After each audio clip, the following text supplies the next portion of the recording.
Somewhere between procrastinating on putting the Hulkbuster Mark II instructions together and day napping, I found a way to build the chest plates of the Barbatos that I hadn't seen before. I've been working on this thing on and off for over a year and it's done! And I want to talk about it. But I have a chronic condition that prevents me from talking about myself and my work without being self-deprecating.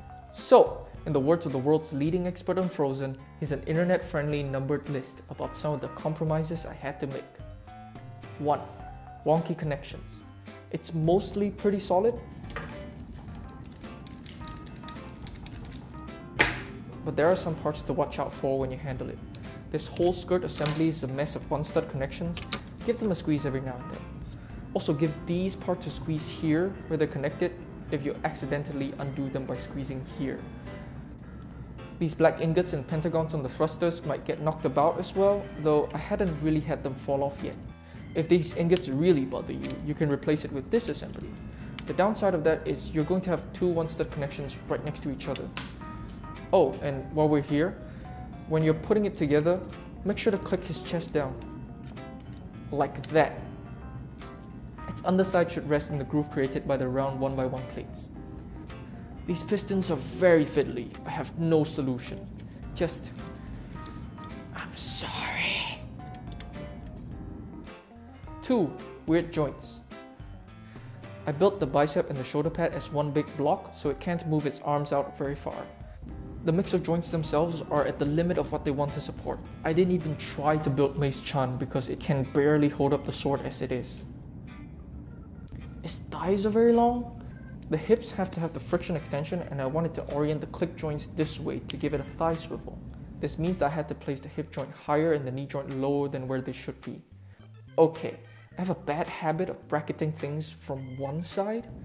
It hadn't really been a problem, but do watch out for it here.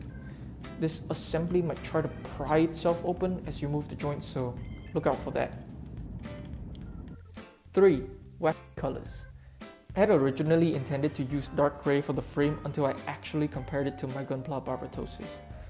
The dark brown used on those is a lot closer to black, which is also what I had to use for the very dark blue thrusters. Now, I like how striking the black frame is against the white, but it does wash out the details a little bit.